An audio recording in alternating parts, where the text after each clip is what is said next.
You're past your prime, face it. I'm flying to Dubai with my new girl. She's 20. I've cleared out the account. Goodbye. 12 years of marriage ended with a cold text. My husband thought he'd won, flying to Dubai with his young secretary, draining our joint account, leaving behind his 43-year-old wife with a little boutique. But what Mark didn't know was that while he was dreaming of his new life in Dubai, I had been quietly gathering evidence for months. I saw this betrayal coming and had prepared thoroughly. My response wouldn't be begging, but a blow he would never recover from.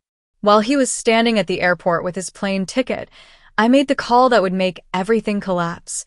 But before we continue, let me know where you're watching from the comments, hit that like button, and don't forget to subscribe to the channel. Let's get started. That's how 12 years of marriage ended, with a cold text. No call, no explanation. Just an SMS received between serving clients at my boutique. I read it twice, not because I couldn't believe it, but to confirm he'd actually written it. My hands didn't shake, my voice didn't crack. The only sign that my life had just turned upside down was a slight tension around my eyes.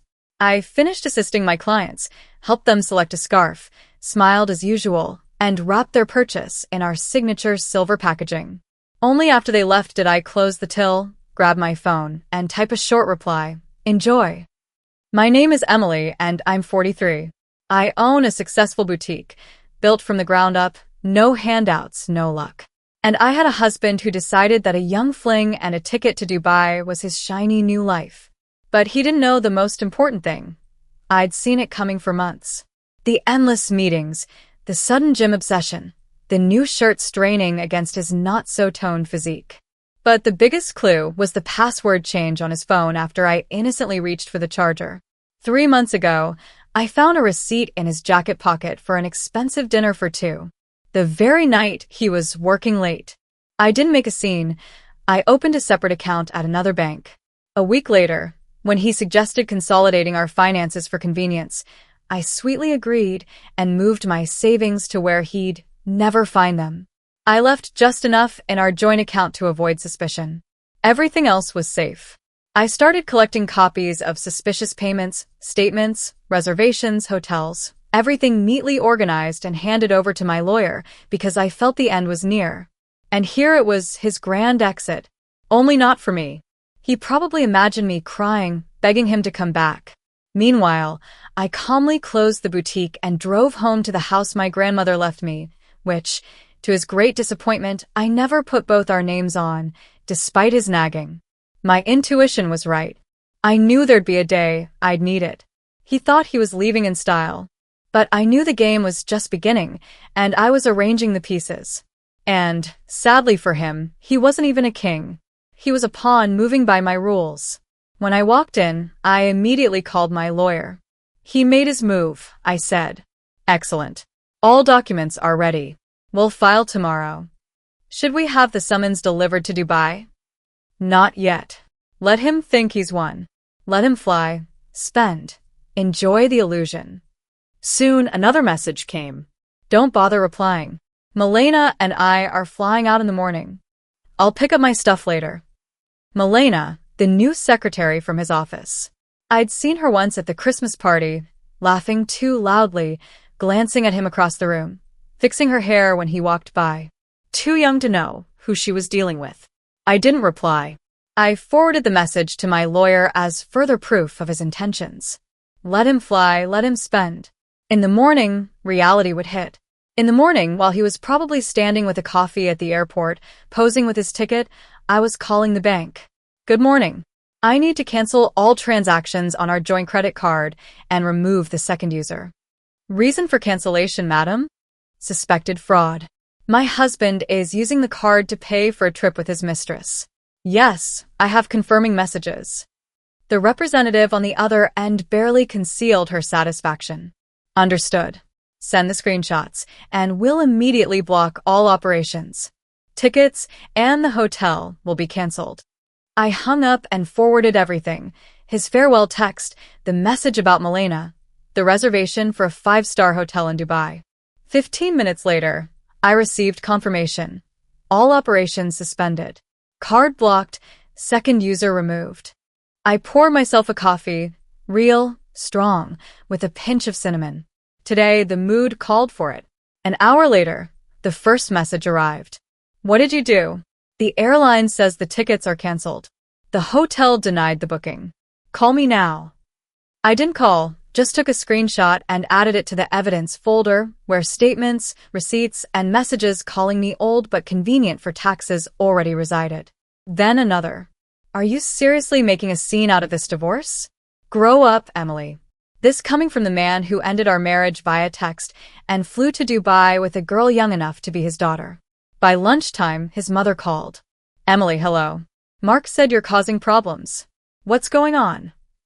He says you canceled the tickets, canceled the hotel, behaving badly. Did he also mention he drained our joint account and ran off with his secretary? He said you were cold. That pushed him away. I could read her his messages or send the receipts and Melena's photos. Silence. Then, more quietly, his mother said, I didn't know, I didn't think. I did. And I prepared. Goodbye, Patricia. I hung up and returned to the boutique window.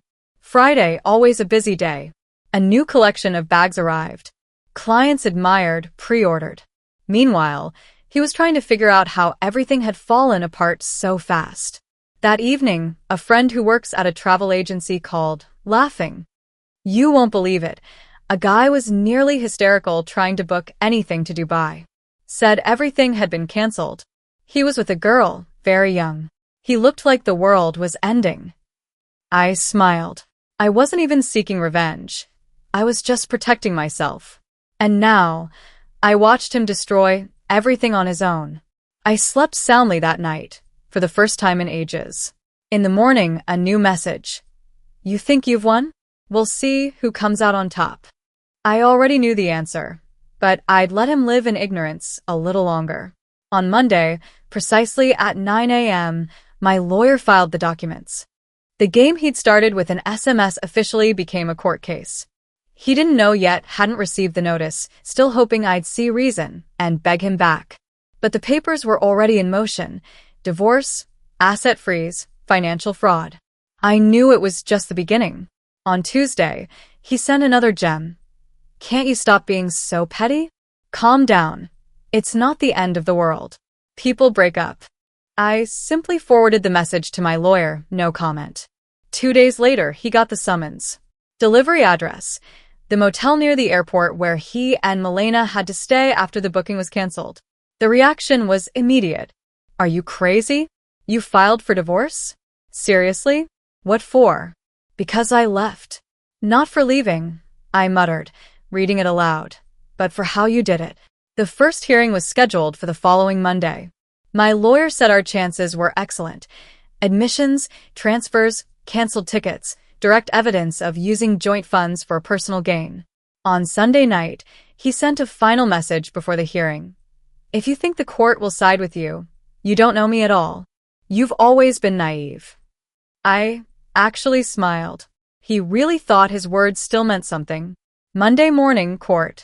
He arrived in new clothes, which he clearly couldn't afford anymore. A too-tight jacket, cheap cologne. Melena stayed outside, probably decided court wasn't part of her adult life. The judge started simply, Mr. Harrison, do you admit to withdrawing money from the joint account the day before your flight? Well, I just wanted a fresh start, funds she had no right to. It was a mistake. My lawyer stood and spoke clearly, without emotion. We present documents confirming financial fraud, use of a shared card without spousal consent, threats, and attempted manipulation. We request a freeze on all assets, pending a decision. The judge raised an eyebrow. You also claim to have a stake in your wife's business. Where's the proof? Moral support. I advised her. We have messages where you called your wife's business her little shop. Screenshots attached, the lawyer added. He was silent, face burning. All assets are temporarily frozen. Mr. Harrison must return the withdrawn amount within 48 hours. He turned to me, whispering through gritted teeth, You ruined my life. I looked him in the eye. No, you ruined it yourself. I just didn't let you ruin mine. 2 days after the court, my lawyer sent a short message. His personal accounts are frozen. Can't return the money. Preparing for the next stage. I didn't reply immediately. I was arranging a new window display, a collection of silk scarves that my regular customers had already dubbed the anti-stress line. Demand was phenomenal. Every woman entering the boutique knew my story. Not because I told it, but because Mark had spread it like gossip, hoping to paint me as hysterical and vengeful. But no one took his side. Instead of judgment, a wave of support. "Your ex-husband should be attacked," said one. "Thank you for showing us we don't have to forgive betrayal," added another. "Your boutique is now a symbol for all of us," said a third, buying 3 bags for good luck. While my shop thrived, Mark's life spiraled. He tried to return to work, but they were waiting. Workplace affair with a subordinate. Open use of corporate funds for personal trips. Reputational risk for the company. HR conducted an internal investigation. Officially, a reprimand. Unofficially, no promotion. Everything he'd looked forward to vanished with Dubai and Milena. Through a mutual acquaintance, I learned Milena was no longer with him. She lived in a small rented studio and thought Mark was temporarily down on his luck. But when he started complaining about her cramped kitchen, suggesting she take out a loan to expand, hinting she could invest in his business idea, she left without a scene. He wasn't who he pretended to be, she told my acquaintance. I could have warned her, but why? She figured it out herself. Mark started texting me again, no longer angry, just pitiful. "You won. But aren't you lonely? We could have settled this like adults, without a court case." Like adults, he ended our marriage with a text. Like adults, he drained our account and flew to Dubai with a girl. Now that the illusions had faded, he remembered humanity. I didn't reply, just forwarded everything to my lawyer. Another addition to the case. While he lived in his mother's spare room, I signed a lease for a second boutique. Opening in 3 months. Already hiring staff. He called my business a little shop. Now that little shop grew into a brand with recognition and a waiting list of suppliers. A local business magazine contacted me. "We want to interview you, not as a divorce victim, but as a female entrepreneur who single-handedly built a brand." I agreed.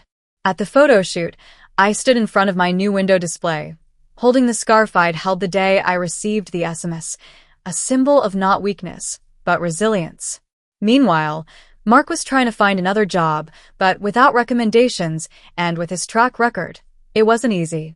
He claimed he was a victim of female revenge.